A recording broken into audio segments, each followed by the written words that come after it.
তোমরা যদি এসএসসিতে 90% প্লাস মার্ক পেতে চাও ইংলিশে, তোমাকে অবশ্যই ফোকাস দিতে হবে রাইটিং পার্টে। সো রাইটিং পার্ট তোমরা কেমনে ভালোভাবে লিখবা তা নিয়ে আগে শুরু করি।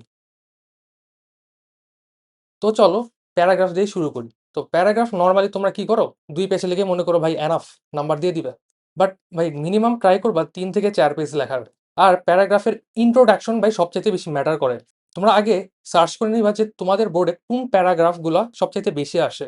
এরকম 10 থেকে 15টা প্যারাগ্রাফ তোমরা মার্ক আউট করে নিবা, এরপর চ্যাট জিপিটিকে বলবা যে একটা ভালো ইন্ট্রোডাকশন দিতে। আর প্যারাগ্রাফ তোমরা মেজরিটি করো কি, মুখস্থ করো। আর মুখস্থ করলে তো ফার্স্ট অফ অল ভুলে যাবা, তার উপর মারা তো অনেক বেশি খাবা। তো প্যারাগ্রাফ করবা কি পয়েন্ট আকারে মুখস্থ করবা। ফর এক্সাম্পল ধরো তুমি ট্রি প্লান্টেশন প্যারাগ্রাফটা পড়তেছো।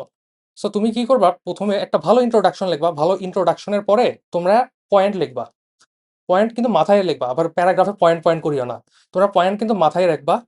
এখন তুমি চ্যাট জিপিটিকে বলবা যে ট্রি প্লান্টেশনের উপকারিতা, এরকম 10টা উপকারিতা লিখবা। তারপরে ট্রি প্লান্টেশন করার ক্ষেত্রে গভর্নমেন্ট কি কি স্টেপ নিতে পারে, তারপরে আমাদের সোসাইটি কি কাজ করতেছে, সোসাইটি কেমনে ট্রি ধ্বংস করতেছে। আমি জাস্ট একটা এক্সাম্পল দিচ্ছি আর কি। তুমি এমনে আর কি তুমি প্যারাগ্রাফটা নিজের মতো করে সাজাবা, বাট পয়েন্ট আকারে, ঠিক আছে? তোমার মাথায় পয়েন্ট যাতে মনে থাকে, পয়েন্ট মুখস্থ করবা, প্যারাগ্রাফ মুখস্থ করবা না। ট্রাই করবা যে সবচাইতে সুন্দরভাবে প্রেজেন্ট করার।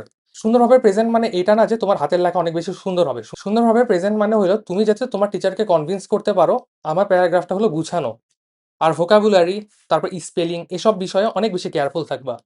তারপরে তোমার আদার্স যেগুলো আছে, ইমেইল, ডায়লগ, দেন তোমার এসে, কমপ্লিটিং স্টোরি, এগুলাতেও তুমি সেম স্ট্র্যাটেজি ইউজ করবা। চ্যাট জিপিটি ইউজ করে ভালোভাবে একটা রাইটিং পার্টের রেফারেন্স নিতে পারো। যেমন তোমরা ডায়লগ অনেক ক্যাজুয়াল ওয়েতে, hi, hello, how are you, এগুলো দিয়ে শুরু করো। তোমরা ভাই এত বেশি ফর্মাল হয়েও না, তোমরা একটু রিয়ালিস্টিক যাতে লাগে এরকম ভাবে ডায়লগগুলো লিখবা।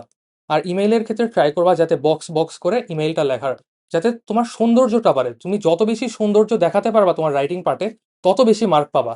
চলো এরপরে আসি তোমার গ্রামার পার্টে। সো ইংলিশে তুমি সবচাইতে বেশি মার্ক পাইতে পারো গ্রামার পার্টটা ভালোভাবে যদি তুমি কমপ্লিট করতে পারো। এখন গ্রামারের এক একজনের এক এক রকম অবস্থা, তবে তুমি ট্রাই করবা যে পার্টগুলো তোমার বেশি ভালো হয়েছে ওগুলা আপাতত ফোকাস দেওয়া। সাথে কিছু কিছু পার্ট আছে like right form of verb, তারপরে তোমার ফিল ইন দ্য গ্যাপস, তোমার উইথ ক্লুজ যেটা আছে, দেন তোমার কমপ্লিটিং সেন্টেন্স, পাংচুয়েশন। এই জিনিসগুলো দেখা যায় যে বিগত বছর থেকে অনেক বেশি কমন আসে। রাইট ফর্ম অফ ভার্ব একদমই হুবহু কমন আসতে পারে। তোমার কমপ্লিটিং সেন্টেন্স এগুলো কিন্তু বিগত বছরের বোর্ড কোয়েশ্চেন থেকে একদমই কমন চলে আসে।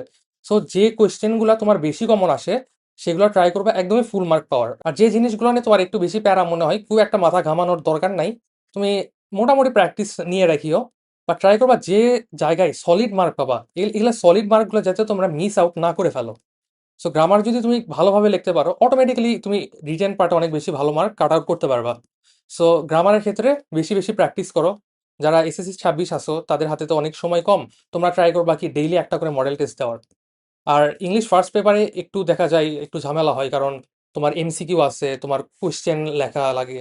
সো এই জিনিসগুলো হালকা টাফ আছে, মানে অ্যান্সার টু যেগুলো কোশ্চেন থাকে সিন প্যাসেজ, এগুলো কোশ্চেন তোমরা মানে ডিরেক্টলি সিন প্যাসেজ থেকে তোমরা কপি পেস্ট মারাই যাবে না। তোমরা ট্রাই করবা হালকা চেঞ্জ করার, লাইক তোমার ভোকাবুলারি চেঞ্জ করবা, সিমিলার সিনোনিম ইউজ করবা। এই সিনোনিম ইউজ করলে তোমার দেখা যাবে যে টিচার তোমাকে একটু বেশি নাম্বার দিতেছে। আর ট্রাই করবা সুন্দরভাবে গুছানোর। আর তোমাদের সামারিও আছে, সামারি অনেকে করে কি পুরা এক পাতা সামারি লেখে। সামারি ট্রাই করবা যে তোমার যে প্যাসেজটা দিবে ওই প্যাসেজে যেগুলো ইম্পর্টেন্ট লাইন আছে দাগাই নিবা, দেন ভালোভাবে 3 থেকে 4 লাইনের মধ্যে তোমরা ওই সামারিটা কমপ্লিট করবা। কিন্তু খেয়াল রাখবা যে 3-4 লাইনের মধ্যে সেম কথা যাতে বারবার রিপিট না হয়। সুন্দরভাবে যদি সাজাইয়ে লিখতে পারো সামারিটা, তোমাদের ইজিলি নাম্বার দিবে। এইখানে একটু মার্ক আর কি কাটার সম্ভাবনা থাকে। তারপরে তোমার রিয়ারেঞ্জটার ক্ষেত্রে ভাই অনেক বেশি প্যারা দেয়।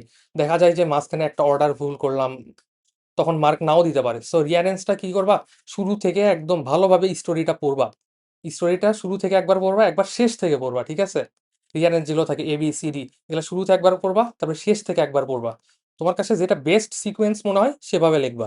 আশা করি এইসব টিপস ইউজ করে তোমরা খুব ভালোভাবে একটা প্রিপারেশন নিতে পারবা আর একটা ভালো নাম্বার কাট আউট করতে পারবা। ইনশাল্লাহ তুমি এসএসসিতেও 180-র উপরে নাম্বার পেয়ে যাবা। যেহেতু এই তোমাদের হাতে আর বেশি সময় নাই, তো তুমি ট্রাই করবা এই 14 দিন রেগুলারলি তোমার বিগত বছরের কোশ্চেন সলভ করার। তোমার মডেল টেস্ট আকারে সলভ করো, লাইক এইভাবে সলভ করো না যে তোমার রাইট ফর্ম অফ ভার্ব করতেছি একবারে 10-15টা যেগুলো বিগত কোশ্চেন সলভ করলাম, এইভাবে করবা না। করবা কি তোমরা ধরো যে তোমার এসএসসি 25 সালের, করবা কি রাজশাহী বোর্ড, ওই কোশ্চেনগুলো বের করে পুরা কোশ্চেন সলভ করবা, ঠিক আছে, পুরা কোশ্চেন সলভ করবা অ্যাজ আ মডেল টেস্ট। এভাবে যদি তুমি 15 দিন প্র্যাকটিস করো, আর প্র্যাকটিস করার পর যদি ভুলগুলো ঠিকভাবে মার্ক করে তা বুঝে বুঝে আবার সলিউশন করো, তাহলে দেখবা যে 15 দিন পর তোমার ইংলিশ অনেক বেশি ইম্প্রুভ হচ্ছে। দেখা যাবে যে তুমি উইক ছিলা, তারপরে তুমি একটা ভালো নাম্বার পেয়ে যাবা। কারণ ভাই কোশ্চেন অনেক বেশি কমন পড়ে। কোশ্চেন তো ভাই আর ওই রুলস নতুন করে বানাই তো দিবে না, রাইট ফর্ম অফ ভার্ব, তারপরে তোমার কমপ্লিটিং সেন্টেন্স, এগুলো তো রুলস বানাই দিবে না। এগুলো তো রুলস অবশ্যই তোমার বিগত বছরের কমন পড়বে। সো তুমি ট্রাই করবা এই যে যতগুলা পাস্ট ইয়ারের কোশ্চেন আছে সব ভালোভাবে সলভ করে যাওয়ার। তাহলে দেখবা তুমি নিশ্চয়ই A+ তো পাবাই, একদম বোর্ড ফাড়াই দিয়ে আসবা। ইনশাল্লাহ তোমরা একটা ভালো নাম্বার পাবা এসএসসিতে, এই দোয়া করি। আল্লাহ হাফেজ।